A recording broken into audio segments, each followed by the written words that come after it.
ကျွန်တော်တို့နှုတ်ပတ်တော်နေငယ်နဲ့ပြန်နေပြီးမှခွန်အားယူကြရအောင်လို့ဒီနေ့ကျွန်တော်ဝင်ကားမယ်နှုတ်ပတ်တော်ခေါင်းစဉ်ကတော့ထာဝရဘုရားကိုမျှော်လင့်ခြင်းဆိုတဲ့အရာဖြစ်ပါတယ်ကျွန်တော်တို့ယုံကြည်သူတွေရဲ့အသက်တာတွေထဲမှာထာဝရဘုရားကိုအမြဲတမ်းမျှော်လင့်တတ်တဲ့သူတွေဖြစ်ဖို့ရန်အတွက်အင်မတန်မှအရေးကြီးတာဖြစ်ပါတယ်လို့အဲဒါကြောင့်ဘုရားသခင်ကကျွန်မရဲ့အသက်တာမှာဒီနှုတ်ပတ်တော်အပြင်ကျွန်မရဲ့အသက်တာကိုတတပံနိုးစော်ပြမစကားပြောတာဖြစ်တယ်လို့အဲဒါကြောင့်ဒီနှုတ်ပတ်တော်ဟာကျွန်မအတွက်ကောင်းချီးဖြစ်တဲ့ကဲသူဒီမှာရှိတဲ့နားထောင်နေကြတဲ့ညီကိုမောင်နှမတွေရောက်စရန်အတွက်လည်းတကယ်ပဲကောင်းချီးဖြစ်မယ်လို့ကျွန်မအထူးပဲယုံကြည်တာဖြစ်ပါတယ်လို့ကျမ်းစာတစ်ခုဖတ်ချင်ပါတယ်စာလံအခန်းကြီး31အငယ်24ထာဝရဘုရားကိုကိုးစားသောသူအပေါင်းတို့အာယူ၍ရဲရင်သောစိတ်လုံးရှိကြလောဒီဖတ်သွားသောနှုတ်ပတ်တော်ပေါ်မှာရောက်စရန်ကိုဖျားရှင်ထူးပဲကောင်းချီးပေးပါစ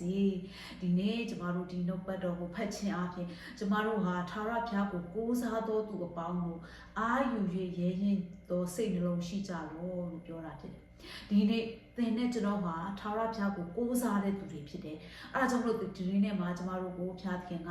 အာယူပြီးတော့မှရဲရင်တဲ့စိတ်နှလုံးရှိဖို့ရန်အတွက်လုံတော်ရှိတာဖြစ်ပါတယ်လို့တခါလေကြာရင်ကျမတို့ရဲ့အသက်တာတွေထဲမှာလောကမှာအသက်ရှင်နေတာဖြစ်တဲ့အတွက်ကြောင့်ပေါ့နော်နေ့ရက်စဉ်တိုင်းမှာကျမတို့ကဘယ်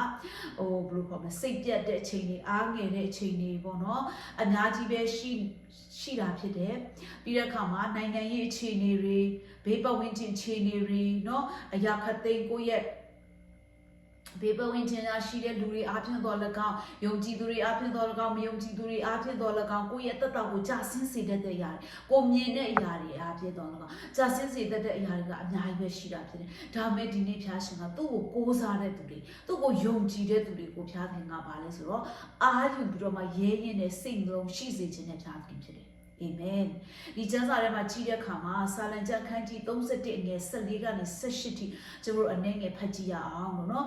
်ထာဝရဘုရားကိုရောကိုကျွန်ုပ်ကိုးစားပါ၏ကိုရောသည်ကျွန်ုပ်၏ဘုရားသခင်ဖြစ်တော်မူသည်ဟုကျွန်ုပ်ရှောက်ဆိုပါ၏ကျွန်ုပ်၌ဖြစ်လေသည်များသောအမှုရာတို့ကိုကိုရောစီရင်ပိုင်တော်မူ၏ရန်သူတို့နှင့်ညှင်းဆဲတတ်သောသူတို့လက်မှကျွန်ုပ်ကိုကယ်နှုတ်တော်မူပါမျက်နာတော်၏အလင်းကိုကိုရော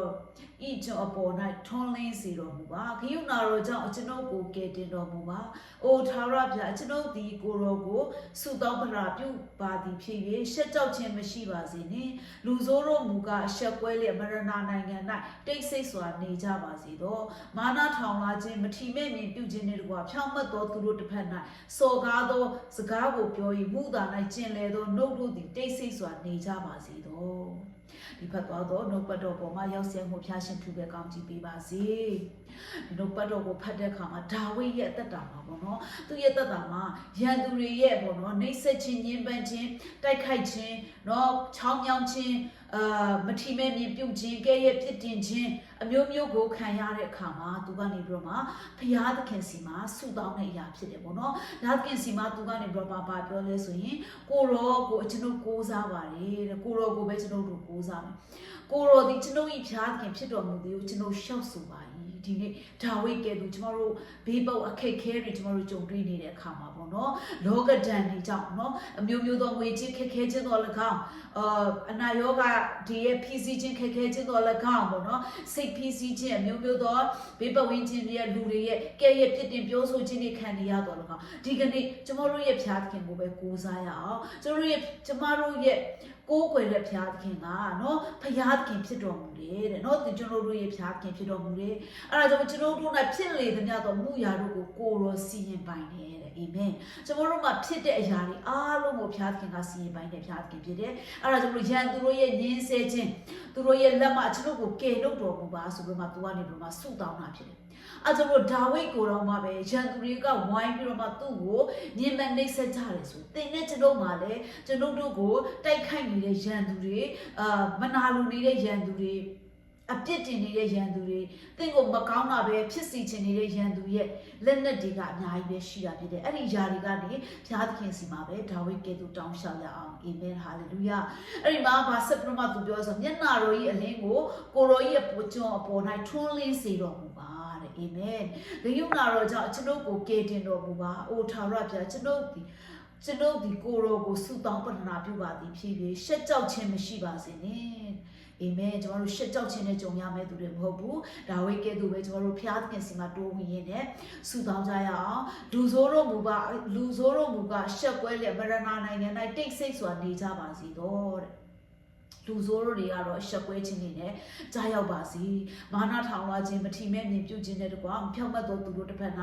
စော်ကားသောစကားကိုပြော၍မူသာ၌ကျင်လေသောနှုတ်တို့သည်တိတ်ဆိတ်စွာနေကြပါစေတော့ဒီနေ့သင်တက်တာမှာမတရားသဖြင့်ပြုတဲ့အရာတွေသင်မတရားသဖြင့်ခံရတဲ့အရာတွေเนาะမာနထောင်လွှာတဲ့သူတွေရဲ့ဒဏ်တွေပေါ့เนาะဒီလူဆိုးတွေရဲ့ရန်တွေကနေပြီးတော့မှဖျားသခင်က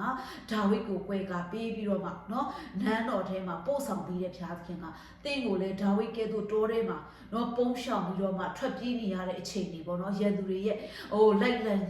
ချင်းတွေကိုเนาะရှောင်ကွင်းနေရတဲ့အချိန်တွေရှိကောင်းရှိမှဖြစ်တယ်။ဒါပေမဲ့ဒါဝိဒ်ကဲ့သို့ပဲသင်ကိုဖျားသခင်ကချီးမြှောက်မဲ့နေ့ရက်ဟာရောက်လာမှာဖြစ်တယ်။အာမင်ဟာလေလုယာ။အဲ့ဒါကြောင့်မို့ဒီနေ့ကျွန်တော်တို့ဖခင်ကိုကိုးစားတဲ့သူတွေအာယူရအောင်ရဲရင်တဲ့စိတ်နှလုံးရှိကြရအောင်ခဏပေါ့နော်စိတ်ပြည့်ခြင်းအားငယ်ခြင်းတော့ဘာလဲဘလို့ခေါ်မလဲလဲကြခြင်းအမျိုးမျိုးကနေကင်းဝေးတဲ့သူတွေဖြစ်စေဖို့ရတဲ့ဒီကနေ့ဒီမှာနားထောင်နေတဲ့သူတွေရောက်စင်းဖို့ဖျားရှင်ကအထူးပဲကောင်းချီးပေးပြီးတော့မှဗိတ်သိက်အသုံးပြုပါစေအဲဒါကြောင့်ကျွန်တော်တို့ရဲ့အသက်တာတည်တည်ကိုဖျားရဲ့လက်တော်ထဲမှာစက္ကပ်အနံ့ရအောင်ဖျားသခင်ကကျွန်တော်တို့ရဲ့အသက်တာကိုစီရင်ပိုင်တဲ့ဖျားသခင်ဖြစ်တယ်ဖျားသခင်စီမှာကျွန်တော်တို့ဆုတောင်းရအောင်တိုးဝင်ချစ်ကပ်ရအောင်ယုံကြည်ရအောင်ကိုးစားရအောင်ဖျားသခင်နဲ့ရှောင်လန်းရအောင်လို့ဒီနောက်ပတ်တော်အားဖြင့်ကျွန်မခွန်အားပေးခြင်းပါတယ်လို့ရောက်စီတိုင်းကိုဖျားရှင်ကောင်းချီးပေးပါစေကျေးဇူးတင်ပါတယ်